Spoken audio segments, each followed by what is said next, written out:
I want to start first with you, Matt. Matt Britton is with me. Let's ask Matt Britton. Matt Britton. Matt Britton.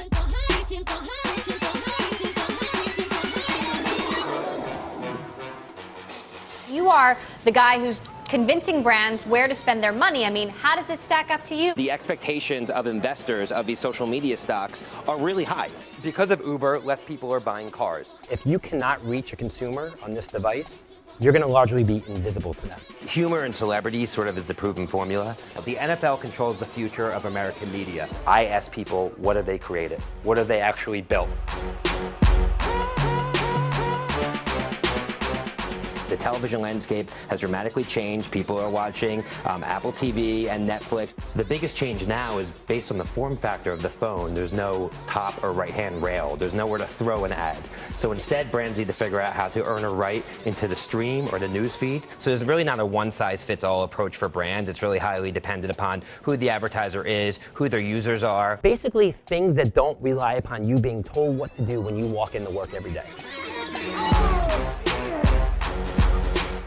These companies still need to sell products. Twitter's problem really came from when Instagram really hit mainstream pop culture. What are the most valuable apps or valuable products? But if a company like Google with much deeper pockets or Apple should come in and buy the rights to stream the NFL, I think that's going to be sort of the straw that breaks the camel's back in terms of cord cutting in the United States. But I think two things are going to happen in the next 3 years. It's going to break TV as we know it.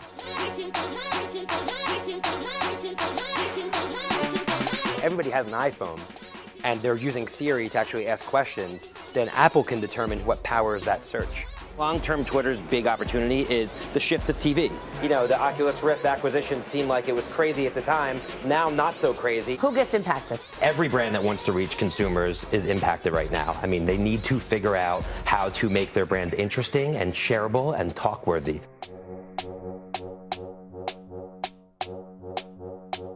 0.1% of the population controls nearly 25% of the wealth. If you look at something like Instagram, which is absolutely exploding amongst millennials, they really care and focus about what their friends think about what they're doing. And really what gets them social status these days is experiences over stuff.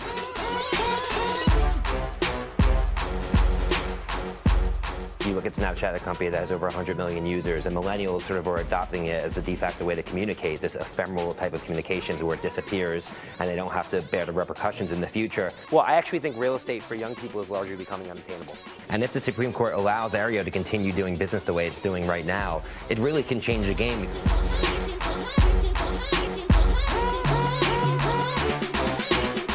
YouthNation, Matt Britton. Congratulations. I appreciate it. Matt Britton. Matt, thank you. Matt, good to have you on the program. It's great to be back. Fascinating to see how things are changing. Thank you.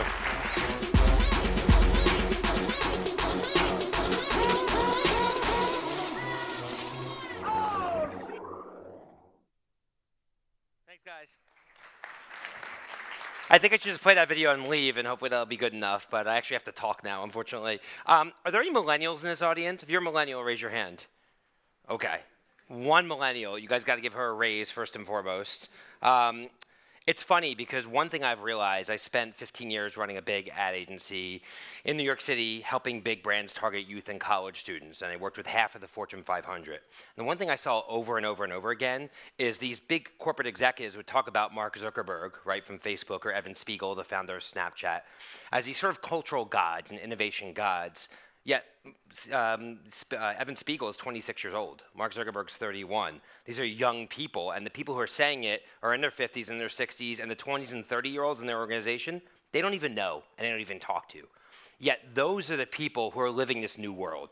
Those are the people who were born staring into a phone, right? When we were born, we looked into our mother's loving eyes, right? That's what we saw. But now kids that are born, they're staring into their phone because their mom wants to capture the video and she wants to share it on Instagram.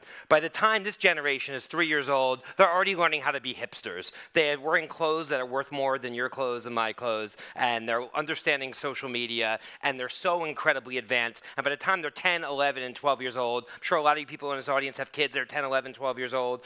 You guys could probably associate with this or understand this, that they're having group status meetings all with their devices. This young generation is so incredibly advanced. One thing I see with the consumer in general is that kids are growing up fast, but adults are growing old slow.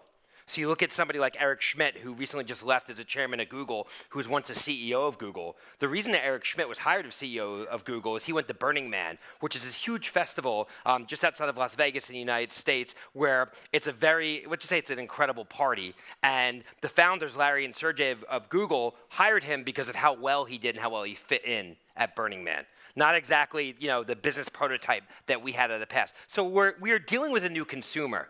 And I was asked here to talk about millennials, but the reality is the new young consumer is Gen Z. In fact, the youngest millennial is actually 21 years old. So millennials really aren't even that young anymore. And what's coming in next is Gen Z. That's the new generation. This is the new young consumers. But the break from millennials to Gen Z is going to be nowhere near as stark as the break from Gen X to millennials. Millennials are unlike any other generation in history, and I'm often asked why. And the reason why is this is the first generation that grew up with the internet in the household. So the access to information, rapid communication, ability to intuitively understand technology makes millennials and every generation born after it really a different species than myself and everyone else in this room besides one person who's a millennial that was growing up with the internet household. Their brains are hardwired differently. For them, they grew up and said, why would I need to call a car service so I could just hit a button and have a car come to me? That generation, it makes sense. That thinking is very intuitive. And one thing that really fascinates me is as the millennials get older, soon they're going to enter the C-suite. Right? So the millennials now are 21 to 30, 33 years old. Soon they're going to be the new executives. And when the millennials enter the C-suite, the things that they do are going to be part of that intuitive thinking. And then you're going to see big bellwether companies, whether it be AT&T or Microsoft or Coca-Cola, really make shifts because the millennials are going to come into the C-suite and say, why are we doing things this way? This is based on an old world. We're going to disrupt things. So today I'm talking about lasting legacies of the millennial generation because as Gen Z fades in, the millennials have left a footprint that's undeniable. There are things that they have done to change the world that we aren't going back to. I often get asked by parents all the time, isn't it bad that kids are staring at their screens? Doesn't that make them not easy to communicate with one another? Yet when those kids are in college, you're going to have no problem with them staring at their screen to FaceTime with them, right, when they're a couple hundred miles away. When the airplane was invented, people said it was a bad thing because it's going to take people away from their families. Well, it did, but it also makes it possible for me to be here today with you. So with every progression in society, there are negatives, but there's a ton of positives. So what I'm going to be talking about with these legacies today is the negatives and positives of these legacies, but more importantly, what are the business impacts? What are the sectors and businesses that are going to thrive as a result of this new world and these legacies? And what are the companies that are really in danger? And what are the sectors that are really in danger? So we're going to jump into it. If you haven't noticed already, I talk incredibly fast. My Twitter handle, @MattyB, is almost on every screen. So if you use Twitter, which not as many people do as Twitter would hope right now, which I'll touch on.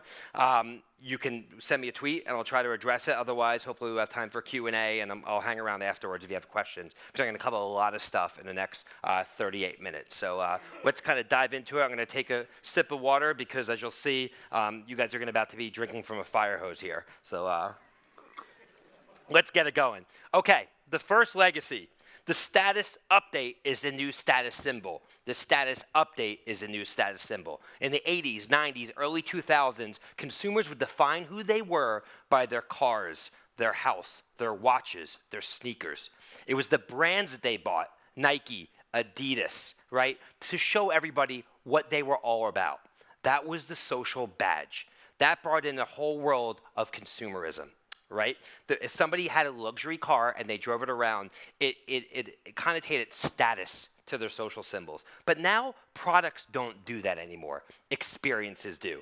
If you think about it, before Instagram, if you went to an amazing concert and sat front row, or you met a celebrity, okay, or you hiked to an incredibly high mountain, or you skied down an incredible slope, okay, no one could see it unless they were right in front of you and you could show them your photo album.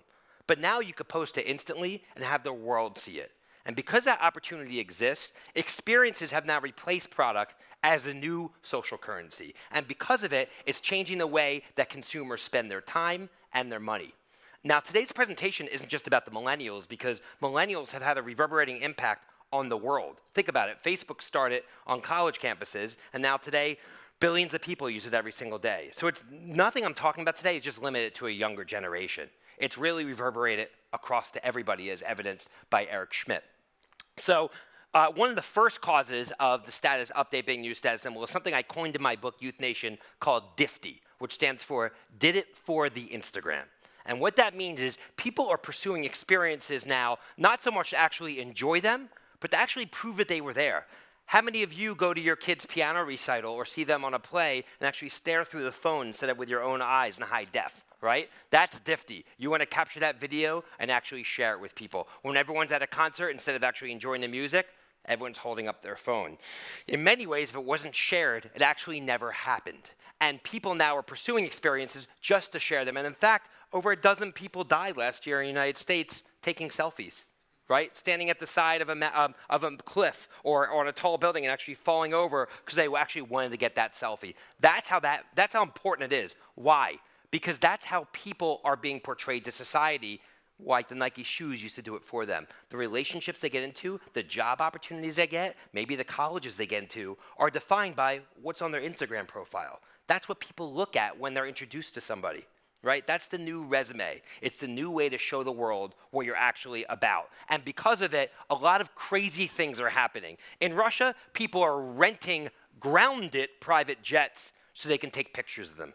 Okay? They are paying to go into a private jet that actually never leaves the runway so they can take a picture to make people think that they're wealthy or affluent. Yes, this is actually happening in Russia. There's a place in New York City called Black Tap that makes incredible sundaes that are incredibly overpriced. They're sold for $22 to $24 a sundae because they make incredible Instagram photos, and the lines are actually around the corner. My kids wanted to go. There was a 2-hour line. I wouldn't wait into it. I hired a TaskRabbit, which is basically paying somebody to wait in line for me, and I showed up when I got to the front, but they were super happy about it because they got in there, they posted a picture of the sundae, and everyone knew that they were at Black Tap. And they actually got a picture of it. It was more fun than actually eating the sundae. There's a museum in America that's taking off, that's about to go global, called the Museum of Ice Cream. When people go to the Museum of Ice Cream, they do not learn about the pasteurization of ice cream, or actually how it's made. There are 12 different rooms where people can take incredible selfies, like the sprinkle room, which you're looking at here, okay? The Museum of Ice Cream has lines around a quarter. It sells out instantly because this is an experience that people are going to that they can take pictures of. So if you're a hotel, what can you put in your lobby that's going to want to make people take a picture of it? Because things are being learned about, not through television ads, because the younger generation isn't watching TV ads, right? They're streaming all the time. It's through other people posting about it on Instagram. And the reason that the Museum of Ice Cream had lines around the corner is that everybody went there just to share it. So essentially, they have advertising built into the product. And the best companies moving forward are going to be able to do that. The best hospitality companies are going to build sharing into their product. When people come here to Oslo, they go on Instagram and they search Oslo and they see what are the best posts from Oslo, and they go there. And they take pictures. And if you're a restaurant or hotel near there, or you are that place, your business is going to be doing incredibly well. This drives so much time, so much attention, so much energy, and it's creating a global hospitality renaissance. Companies that are in travel, whether they're an airline or a hotel or a music festival or an event, and every company, a byproduct of it, is really thriving as a result of it, because this is where dollars are being shifted. There's an app that's an upstart called GTFO, which stands for Get the Flight Out. Okay? And what Get the Flight Out does is allows you to search where's the furthest place that you can fly on a Friday afternoon for the cheapest amount of money. And all of a sudden, you're going to go there. Bucket list, right? You DIFTY, take a picture of it, show everybody you were there, go home. It's not even actually explore the place so much, it's actually be able to go there. This is actually happening right now. It's happening everywhere. Festivals are huge. It's the Glastonbury Music Festival that happens here in Europe. The festival business is really, it's surging, and there's no sign of it stopping. I spoke to a major beverage company last week, and they told me their #1 channel is no longer the big retailers, right? It's not the Walmarts of the world. It's actually these events that people are going to. Because it's so important for people to shift money there, actually the companies that sell beverages, whether it's a beer company like AB InBev or a company like Coca-Cola or Pepsi, it's becoming a bigger and bigger channel for them. Has anyone done Tough Mudder in the audience? All right, I got a couple people. So Tough Mudder costs $350, and it's essentially a race that people do to make them feel like they're in the army. They spend $350 to climb through dirty water and under barbed wire. And I can tell you, not one person is doing this without bringing their phone with them. okay? It shows people that they're rough and they're rugged. Maybe they're an accountant, but once they get the Tough Mudder, they're a badass, right? All of a sudden, you know, these are people who can be in the army, and Tough Mudder is now a global phenomenon. And any company that's in the fitness space actually is going in this direction. They're creating these experiences. There's something else called Color Run, which happens all throughout Europe, where people show up wearing white t-shirts, and the second they're there, they're doused with colorful powder, creating a perfect Instagram moment. The races are untimed. There's no winners or losers. At the end, there's a live DJ concert. People are spending money on that and not traditional gyms. So again, if it's not shared, it didn't happen. One of the next major trends of the millennial generation, and we heard about this morning, is how urbanization is going to transform the global footprint. Since experiences are so important to building one's persona, and since people have access to a phone in a 24-hour news cycle and see what's going on, they have no interest, and since they're growing up slower, they have no interest in leaving the city. So Gen X would be age 25, 28, 29, try to get married, move out to the suburbs, get a house with a 2-car garage, white picket fence, and a dog, right? But now people are getting married later than ever before, and they have no intention of leaving the city. This generation is driving a massive wave of urbanization. The American dream was this, the American dream is now this, and it's not just an American dream, it's a global dream. You're seeing it around the world. Real estate prices in cities are skyrocketing while they're flattening out and going down in many suburban areas. We are seeing gentrification where the livable boundaries of cities get pushed outward and outward and outward. In Brooklyn, where I live, there are $2 million townhouses being sold where 5 years ago you couldn't walk outside because there were so many shootings that were actually happening. Right? It's happening so quickly. Because the millennials aren't leaving the city just keeps expanding outward and outward. It can grow up and it can grow out, and that's actually where it's going. And that has reverberating impacts on so many different industries. The creative class, right, is now taking over the middle of the city. This is Washington, D.C. The purple is primarily the creative class. The light blue is the working class. The light blue is nowhere to be seen here. In the Gen X world, it was the inner city blue-collar worker. It was the rough and tumble inner city. Now, the blue-collar worker is getting pushed out to the suburbs because they can't afford to live in the major cities. And the cities are becoming full of the creative class, of the millennial generation, which is transforming a lot. And it's creating pressures on mega consumer sectors. First of all, is auto. For the first time in 7 years, auto sales globally are down. They were down 1.7% last year. Why? Because when people live in cities, they do not need to own a car. They're not getting in their SUV anymore and driving to a big store and throwing stuff in their SUV. They are pushing a button and a car is showing up for them and it's taking them wherever they need to go. Owning a car combined with the cost of gas, tolls, parking, insurance versus the ease and ubiquity of Uber, forget about it. And many major auto manufacturers are now trying to think, how do I build a car that can actually be part of Uber's fleet? That's actually the new channel. So I am not long on automotive companies based upon this new generation becoming urbanized. Now, this is not binary. Of course, there's going to be some young people that move out to the suburbs and actually buy cars, but this trend is truly undeniable. And I believe it's only going to accelerate as Gen Z actually comes into the picture. And second is housing. As young people stay in cities, many of them can't afford housing. So buying a house used to be a rite of passage in savings, right? You're going to own your home. More and more consumers, instead of being tied down to one location when they want to travel a lot, are not actually being tied down by a mortgage or a car payment. They're renting. And when they actually travel, they're renting out their apartment on platforms like Airbnb, which is a multi-billion-dollar company that should IPO either this year or next year, okay? You travel, you rent out your apartment at Airbnb, and you rent out other people's apartments while you're traveling. So cars and housing, the two amount of places where consumers used to spend the most amount of the discretionary expenditures are really being put in the back seat, right? No pun intended. And instead, consumers are spending more and more dollars on experiences. Experiences over stuff is a major trend. Retail. We all know about retail. This is a shopping mall in the middle of America, which is now shut down, and there's trees that have started to grow in and make themselves at home here in this shopping mall. Why do malls need to exist if the shopper isn't going there, if they don't have a car to put stuff in? And just like the ease and ubiquity of Uber is impacting cars, the ease and ubiquity of Amazon, which I'll talk a lot about in a minute, is actually impacting big retailers and big malls. So retail is a tremendous amount of pressure in almost every major category. Even cars, you look at Tesla. Tesla actually has the new model for auto dealerships, which is a 2,500 small square foot showroom in affluent urban areas. You walk in, there's one car there, and it's a showcase. Versus going out to this huge complex with, you know, 1 million cars on a big parking lot. Tesla has kind of reinvented how automotive companies retail their products. And I think you're going to see Volvo, Ford, you know, all the kind of big companies, Toyota, all kind of mimic that model and not having the traditional automotive retail model. But at the same time, it's generating massive opportunity for the service sector. This is something called Glam Squad, which is exploding. And what Glam Squad is a bunch of women want to go out for a nice night. They used to go to the salon, right, to get their makeup and hair done, et cetera. Well, Glam Squad is actually a service where you hit a button and a team comes to your apartment and they'll do your hair and actually make up for you. Glam Squad doesn't have to pay Main Street real estate prices, right? So they don't have that cost infrastructure of having a physical location. Because as the price of real estate goes up on Main Street, salons actually can't afford to be in business anymore.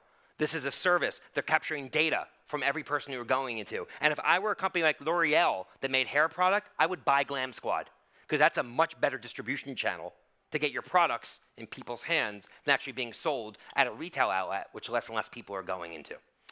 This is Rent the Runway, which is now going global. It's an incredible phenomenon. It's essentially rental of high-end clothing. Instead of a woman spending $1,500 on a dress, which she's going to wear one night and put in the closet, right? She can rent it for $75 and take an Instagram of it. No one's going to know that she actually doesn't even own it, right? And the thing about Instagram with women in clothing that I've found over time is if you take a picture in that dress, you can't wear it again because the next week, even if those people weren't there, they saw it on Instagram. So clothing actually gets recycled a lot more quickly through people's wardrobes. So Rent the Runway is exploding for that reason. So these are marketplaces, right? Rent the Runway has a physical retail location, but think about the margins they're making off that one dress. You know, they're not buying it for retail prices. They're probably buying that $1,500 dress for $500, and they rent it out 5 times, and they're breaking, and then it's 100% margin on the dress that they actually get back. They deliver it to you, so they actually have a digital model, and they have a physical retail model. And if you want, you can actually buy it. So to me, marketplaces and delivery services are actually the new way that retail is going to be done. So while urbanization has created issues for auto, and while it's created issues for the housing sector, and the housing sector is doing fine because people need to live somewhere and they're going to rent, it's created tremendous opportunity for companies in the service sector. Urbanization has also transformed the fabric of the global workforce. When we were growing up, it was get a job at a good company and stay there for 20 to 30 years, right, and move your way up into the C-suite. But now the average age of a company on the Fortune 500 is less than 10 years old, where it used to be 30 years old. Companies are not staying around very long, much longer. Disruption, M&A, so many outside factors means that you don't even know if that company's actually going to exist. And with all this digital disruption that's going on, people aren't sure if they should invest things in a full-time job. And instead of getting a job, they're getting gigs. They're becoming freelancers. I often get asked by parents, what should I have my kid do in this crazy world? And I say, teach them a specialized skill set, either deep into an art or deep into a science. Deep into an art, become a designer, become a copywriter, do something that the machines can't, or go deep into a science, learn to operate the machines. But if you're in the middle, if you want a job in middle management, that job's going to be outsourced or offshored, right? And if you actually have a job that's either deep into an art or deep into a science, you have a specialized skill set where you can offer those services on free agent marketplaces or freelancer marketplaces where companies can actually come in and hire you for a job. And there's more and more people every day now that are becoming freelancers or free agents, which has caused a huge rise in a whole new industry called the collaborative workforce or workspace. This is WeWork. WeWork is valued at $12 billion. They are the #1 tenant of commercial real estate in places like Tel Aviv and New York City and San Francisco and London. And what they do is they rent huge warehouses in affluent millennial urban areas, and they rent out desks. So I can rent a desk for $150 sitting across from that guy in the snazzy blue shirt, right? And he may be a designer, and the guy next to me might be a coder, right? I have a culture that rivals Google. We all share a receptionist. I can rent out conference rooms. They have massage therapists come in for you. It really is like working at a very cool company, except you're working for yourself. And these companies cannot fill their places up fast enough. The company is exploding because people do not want to take full-time jobs. They want to become free agents. And that's why WeWork, started by 2 guys in their late 20s, now has a $12 billion valuation. And because of it, companies are actually following suit. And they're moving from these huge suburban enclaves and moving their headquarters back into cities where they can recruit the millennial talent. And when they're doing so, they're contracting their workforces and they're using freelancers to keep up with the fluctuations that are going on in their business.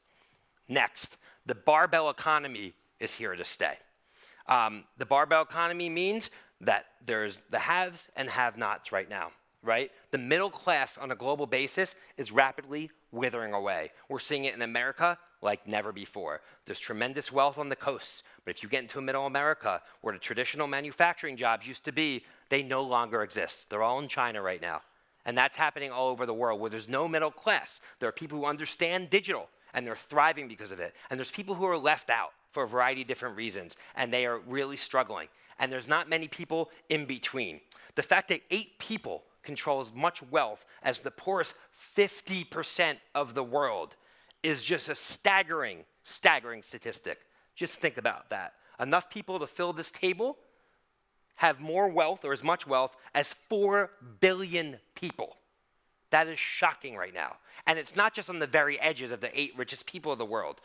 Nearly 2/3, or actually over 2/3 of the world makes under $10,000 a year.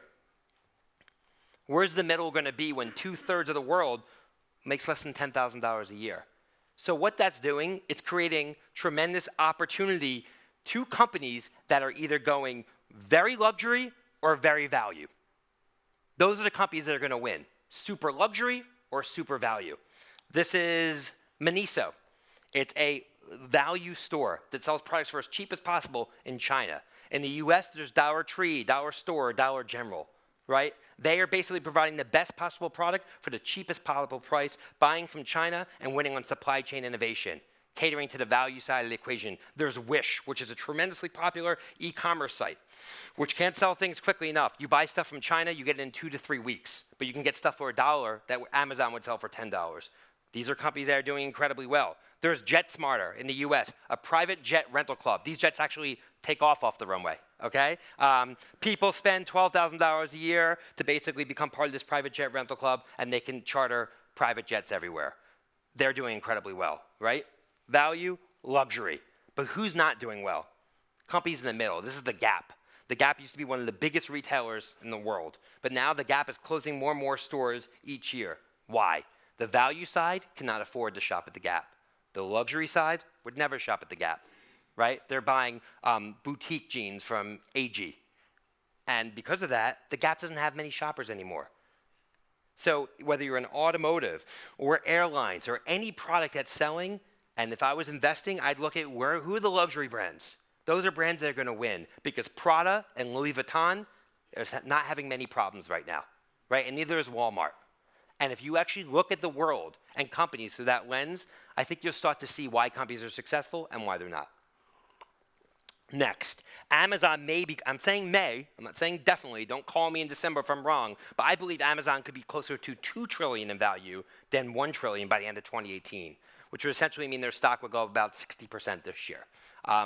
You see it. I was in Australia over the summer, and they could not wait for Amazon to arrive in Australia. There are many major markets around the world that Amazon hasn't even launched in yet.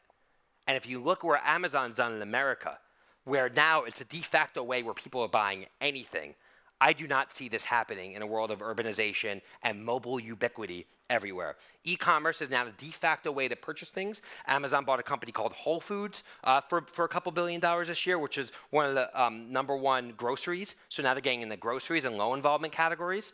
Basically, anywhere that consumers are, they're going.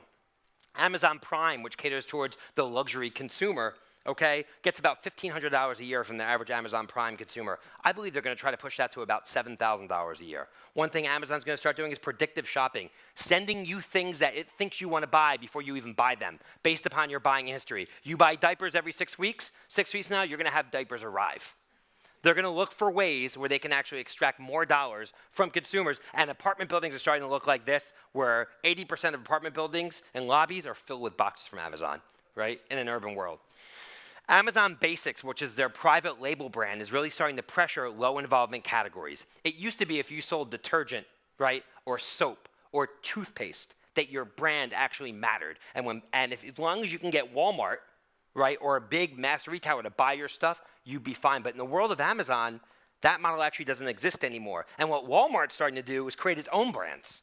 They're starting to create their own private label brands like Great Value, right? So if you're a consumer, what are you going to spend more money on? Great Value, the Walmart brand, or French's mustard when you don't really care about the brand of the mustard, right? You're not going to put that on your Instagram. So in these low involvement categories, the brand actually matters less. And Amazon now is creating its own private label brand called Amazon Basics. And they're going into low involvement categories. And I think they're really going to start to wipe out a lot of these CPGs. Now, it doesn't mean that Coca-Cola is going out of business tomorrow, but they best be looking to evolve their model. Because one day, Amazon Basics soda is going to be much cheaper than consumers, and it's not going to taste much different.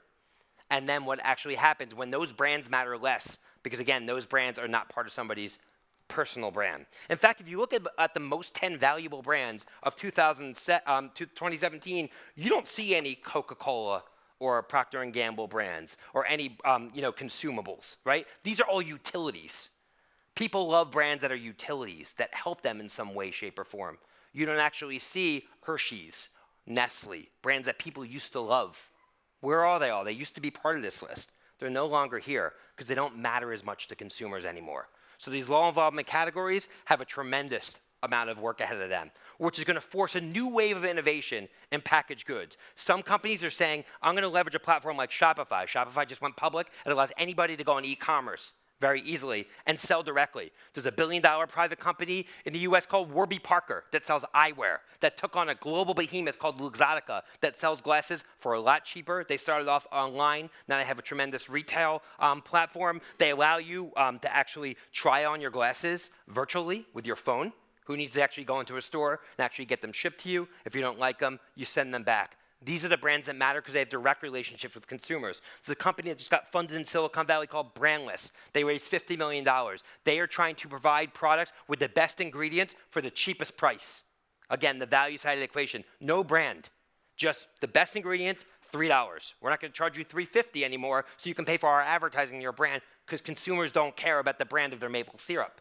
So they're just going to spend $3 on a brand that's brandless, and this company is doing incredibly well. A suitcase company called Away that has an iPhone charger built into the suitcase sells for $200, only selling direct.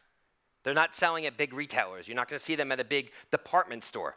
This is the new model of brands, building direct relationships and going direct and aren't selling on Amazon. It's really the only way some of these companies are going to be able to survive. And if I'm Tide, a company that makes laundry detergent, you know what I'm doing? I'm buying a company that makes washing machines. I'm buying the hardware. And what I'm going to do is I'm going to make small washing machines, and my focus is going to be on companies that are making big apartment buildings. And I'm going to install those washing machines in every apartment building. And those washing machines are only going to take very patented products, packaging of Tide that only fits in those washing machines. And when it runs out of detergent, it's going to automatically order more Tide. That's a distribution model that works a lot better than hoping somebody's going to go back to a big store and buy your products. This is how these companies need to disrupt. Just like how Apple won at the very beginning when they were a hardware and software company versus Microsoft that was just software, right? Apple had both the software and the hardware. I believe that packaged goods companies need to do the same thing. Otherwise, I think they have a long road ahead of them. And Alexa is soon going to cause typing to go the way of hieroglyphics. Voice is this new way where consumers are copy our thoughts into a mobile device. I believe in 3 to 5 years, we will no longer be typing whatsoever. Because voice recognition with Siri and Alexa is getting so good, you're going to talk into your phone and it will transcribe it with 99.99% accuracy. So I believe typing will go away. Right now, anybody have Amazon Alexa in their home right now? Wow, so that is shocking. Because in the US, it probably has about 20 to 25% penetration right now. Here, it looks like it's 1%. But I guarantee you next year it's going to be 15%. Because they're pricing it lower and lower. And what Alexa does, it allows people to speak into their phone, speak into this device, and order food, or tell them the news, or turn their lights on, right? And they're selling them for $50, and it's going down to $25. People are putting them into every room. And I would actually, if I'm giving you one piece of advice, it's $25 to $30 right now, order it and check this thing out, because it'll show you a lot about what the future of the connected home is going to be. And what's really interesting about Amazon Alexa, if I say, Alexa, buy batteries, Alexa will say, I will send you Amazon Basics batteries. And I can say, Alexa, no, I want Durasan batteries. And you know what Alexa says? I will send you Amazon Basics batteries. What Amazon is doing is betting that the ease and ubiquity of Alexa will trump the power of a multi-billion-dollar brand. Again, showing the pressure that they're going to put on these low involvement categories. My next legacy is that Apple is going to permanently transform the very nature of mobile devices in the next 5 to 7 years. I believe the phone's going to look a lot like this. The AirPods are the future of the phone. I don't think we're going to be staring because we can type things in by talking. So instead of Googling something, we're just going to talk. It's going to give us the feedback. Where's the nearest pizza place? It'll tell you where the nearest pizza place is. If anyone here has seen the movie Her, it's an incredible movie. It's about this person falling in love with his phone. And it's an amazing movie, and you could see what's in his ears. I think this is really, predictive of what the future of the phone is going to look like. And I think it's tremendous pressure on Google's core search business. Because if I'm speaking into my phone and asking where the nearest pizza place is, guess what? Apple can decide who's going to be delivering that search. They have all the power because they have the last mile of the consumer. Maybe they'll deliver Google search results, or maybe they won't. Maybe they'll create their own search engine. So I actually think Google, out of the big 4 companies, Facebook, Apple, Amazon, and Google, I think Google actually has the most trouble ahead of it because of this. I think in a world of voice, Google really has to reinvent themselves. Apple's also going to be turning the TV into a giant iPad hanging on your wall. The future of the TV is going to look a lot like this. Kids go up to TVs and they try to swipe the TV. They think you should be able to swipe it. And one day you're going to be able to. The TV and the computer, very soon, Apple just announced they're selling TVs, actually physical TVs, as did Amazon. And those TVs are going to be connected to devices. And when the TV and the computer are one, TV networks are going to no longer exist. So while Apple TV looks like this today, where you can actually go to a network, right, like Showtime or HBO or MTV, right? Tomorrow, it's going to look like this. The networks are going to be people, because people actually have all the power right now. Celebrities have followers in the tens of millions. They are networks on their own. These people are getting the money because they have the eyeballs. TV networks don't anymore, and they're building it over platforms like YouTube. So with the exception of live sports, which really is controlling the future of television, it's FIFA here, in Europe, it's the NFL in the United States, it's really the individuals that actually are having the power in media. So if you think about all these big TV networks, whether it's Viacom or News Corp or Time Warner, these companies are in a lot of trouble moving forward because distribution now is at their fingertips. And now in a world where companies were paying these big networks billions of dollars a year to advertise, now they can pick and choose and say, I want to target this woman who is within 10 miles of this store. So TV is also going to become what's called programmatic or addressable, where you no longer have to market to an 18 to 34 demographic. You could market to an individual because the TV is going to know who you are. And the reason why the TV knows who you are is because of Facebook. Because when the TV and computer are combined, you're going to be in a logged-in Facebook state. And your TV is going to know who you are, because Facebook has logged nearly 3 trillion pieces of information about consumers around the world. And now they touch 1.8 billion people on Facebook alone, not to mention 1 billion on WhatsApp, right? And 1 billion on Messenger and 500 million on Instagram. So their power and the data is going to allow Facebook to power every single ad that happens around the world on television.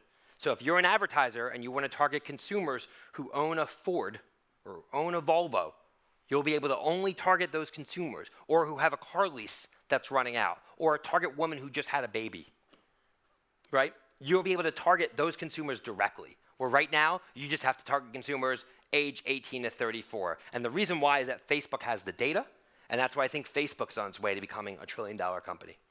Yesterday, I did an interview with a reporter. He showed 22 brands. He said, if you had $1 million, where would you invest? I circled Amazon, I circled Facebook, and that's because Apple wasn't on the sheet. I said I put 50% there and 50% there, and I wouldn't invest $1 anywhere else. It's just where we are right now. And the only thing that's really going to stop it is regulation. There is a risk of regulation from these companies. Microsoft got, as we all know, had a lot of legal issues and regulation issues where they got broken apart in the 90s and early 2000s. There's a chance to happen. You probably know what happened in the United States with the election and the alleged Russian meddling in the election. Facebook is at the center of that. So Facebook is now at the eye of government around the world. Privacy, data, power. These companies may get deregulated, and I think if any of them does first, it's probably Facebook, and Amazon maybe is a close second. So that's the only risk I see in the way of these companies kind of continuing their march. However, in financial services, the Trump administration is creating massive deregulation in almost every other area. While he might look, the Trump administration that is, to kind of come in and intervene in technology because of the fear of media and free press, in other areas, like financial services, the red tape is being cut dramatically. And because of that, I believe that fintech adoption could impact the financial services area dramatically. In places like wealth management, there's companies like Wealthfront, where young people who don't have as much money and can't afford a wealth manager, they're gonna upload all their money here and be able to track on an everyday basis how they're doing. And I think companies that are in wealth management are gonna need to acquire technology. The big banks, Bank of America, Citibank, Chase, you name it, the biggest banks in the world, they're gonna have to very quickly, Barclays, they're gonna have to quickly start acquiring fintech. That wasn't possible a couple of years ago because these were so heavily regulated. But now the deregulation's happening, especially with the big banks in America, which is gonna really make fintech take off. And it's gonna take off everywhere. I believe that peer-to-peer payment adoption's gonna start to eliminate cash. Young people, the millennial generation, very rarely pull cash out of their pocket. Right? Everything's peer-to-peer. If you want to split a taxi or split a dinner bill, people are using Venmo. And now Apple just announced that they're integrating peer-to-peer payments into iMessage. So you want to pay somebody, it's as easy as saying a text message. That's going to start to eliminate cash because usually cash is used for very small denominations. It's used in QSR, in convenience stores, certainly not used for things like clothing or higher end items. But now this last bastion of the use of cash, I think it's going to be eliminated. So I don't think we're going to be seeing cash for much longer. I think our children are going to tell their children, my parents actually used to use this thing called cash. We actually could hold it. I don't think it's going to be here for much longer. And speaking of cash, now we have the blockchain and we have Bitcoin. I've already been asked about that probably 12 to 15 times since I've been here, and I understand why. My take on Bitcoin is I think there's going to be a shakeout. So if you look at 2000, that there's a dot-com shakeout, right? There was so many companies advertising, and 90% of them went out of business, right? But then there was still an eBay and Amazon that came out of it. I think cryptocurrency is going to be the same thing. What should be driving up prices right now is scarcity. There needs to be scarcity. If there's endless supply, because there's new ICOs coming out every day, then how can the prices keep going up? It would go up with scarcity. So I think there's going to be some core brands which will become the new cryptocurrencies. I think one of the issues, again, is going to be government intervention. Because the thing about money is that the government likes to know who has it and how it's being used. And I think we already hear about China starting to shut down Bitcoin mining. So I think that's a big risk that's going to start to happen. There was a huge scandal with something called Silk Road, which was an illicit marketplace where Bitcoin was being used. So I do think Bitcoin and cryptocurrency is going to be there. I think the underlying technology behind blockchain, though, which is really an authentication measure, it's going to be used to authenticate and tackle things like counterfeiting of artwork. So I think you're going to start to see the blockchain technology enter a lot of startups. There's going to be a ton of M&A with big companies with the blockchain technology going to this year. And lastly, I think the big four, these big four companies, assuming that they don't get broken apart by governments, are going to enter their way into the banking ecosystem. If you think about financial services companies, they have the lowest amount of trust amongst consumers. And that really happened because of the big financial collapse of 2008. Consumers inherently don't trust big banks. But look who they do trust. They trust technology companies. And the funny thing about technology companies is they're the ones that are capitalized right now. Look at 2007.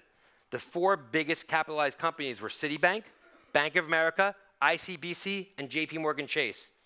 Well, guess who the biggest four most capitalized companies are today? And what's the #1 rule for being a financial services company? Be capitalized. So I think these companies are going to start to enter banking. Amazon's already making small business loans, right? Apple through Apple Pay, and now their peer-to-peer payments, they're getting heavily into the space. Same with Facebook. So I think these companies, banking is going to be one of the next places these companies are going to enter, and it's going to be a ton of pressure on traditional banks because they lack the trust and they lack the capital. And if you don't trust them and they don't have the money, well, then are they really a great bank? So I think that's going to be really fascinating going into this year. So that's all I have for you guys. I know it's a ton of information, but hopefully you guys got good value. We're in a different world. It's an incredibly exciting time. And are we doing questions, or do we have time, or what are we doing? You're the boss. What? We've got a few minutes, Matt. Okay. And I know by the speed that you're talking, you can probably Let's take do it. 10 questions. Okay, cool. Well, awesome. Let's do it. Thank you. Thank you. Let's go. Got some water. So, now, I'm sure that somebody here will be tweeting questions, but one of the things that you mentioned, which is one of the big risks for maybe 2018 or beyond. Are those my scorecards? We'll see in a minute. Is sort of the regulation part of it. And you mentioned also tech firms moving into banking, but banking is highly regulated. Was, at least in the US. Correct. But it looks to be certainly much more than the tech industry has been so far. Yep. So the question is, as these two sectors are merging, more or less, not merging completely, but they're sort of sniffing out opportunities, what are the risks really that these big tech giants are going to be fined, as is happening in Europe right now? I think the only thing that's going to get in the way of tech companies is government intervention. I mean, the only thing that's going to stop Amazon from completely knocking out businesses in nearly every single category. I mean, Amazon's going to start selling cars sooner or later, and they're going to have a showroom. There's not really many categories and sectors. If I told you 5 years ago that the company I bought books from, I'm going to be buying groceries from, you'd think I'm crazy, but you are. So I really think the only thing that's going to get in their way is government intervention. And of course, that's going to vary on a global basis. There's going to be some countries that say no and others that can't. Look what China's done to Facebook. They're a no-go there, right? China shut out Facebook. So there's certain markets where I think that it could impact them, and I think that's really the risk. Now, what do you think the biggest misconception is about millennials? I think the biggest misconception is that they have a different value system. I think ultimately millennials are the same as humans always used to be. They want attention, but they don't seek it out with a fancy car. They seek it out with a fancy Instagram post. So I think that's really the biggest. The human traits haven't changed. The options and the way they actually express those human traits have changed. And I think that's generally the biggest trait. I get that all the time. Oh, they don't care about communicating. They're apathetic. Well, not exactly. They just go about things in a slightly different way. Sorry, now I lost my questions. That's okay. But I have one quick one for you, which is, it goes to the notion that millennials are supposed to at least care a little bit more about, not so much about necessarily generating returns in the market, but certainly doing something good with their money. Now that we're looking at a barbell economy, and either brands are moving to the very high end or the low end, isn't there a pressure for these deflationary prices? There's a reason a dress is $5. Questionably, it might be child labor. What are the labor involved. practices, right? You don't know. So where do you think that's I think going? there's a lot of companies that, especially on the luxury side of the equation, are saying they're American-made, or they're made here in our country, and we don't have questionable labor practices. It's funny because Apple, which is the darling, right? They apparently, a lot of people think they're the one with the most questionable labor practices, and they have tax loopholes to get out of paying money on their massive $300 billion war chest. But it's not stopping consumers from buying Apple. So there's a difference between what people say and actually how they act. And if they can buy $5 dresses and save that money to go out to a nice dinner in that dress, ultimately that's probably what they're going to be doing.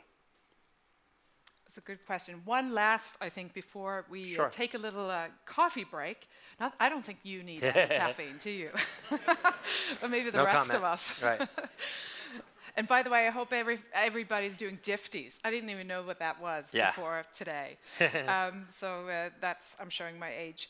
But investors today are looking at various opportunities to catch on to these mega trends. And if you were a brand management, a company that's looking to reposition yourself in this world where things are moving in a barbell, and you're kind of in the middle, what would you do? What would you advise? I would first understand my consumer, who my consumer is, and what they say a brand isn't what you say you are, but it's what people talk about you when you're not in the room. And I think a lot of big companies don't really, because they're not in touch with the younger people in their organization. There's a reason why, Kodak is Kodak. That Kodak didn't invent Instagram, right? Why didn't Kodak invent Instagram? Because while the younger people were taking pictures of their phones, they were still on their Blackberries or they were still on their flip phones. And while they weren't in touch with the younger people. So I think ultimately, It's putting your ear to the ground, because the biggest thing right now is the decisions of the future aren't made in the boardrooms on the 31st floor. They're made on the sidewalks. They're made with the people with the phones and the people who are changing things. And I think a lot of big executives are stuck in the boardrooms and they're not hearing what's going on. And by the time they finally do, it's too late. And I think the millennials, once they do take over the C-suite, again, you're going to see a lot of big companies starting to disrupt themselves, because these young people are going to walk in and say, why? Why is this way? It shouldn't be this way. And that's going to be the biggest change. Kind of like Kodak doing Bitcoin as of today. Right. Which their stock's up, but which is incredible. That goes back to the other point, yeah. That's a whole nother presentation. Excellent. Yeah. Cool. Thank you so much, Thank Matt you, guys. Britton. Thank you.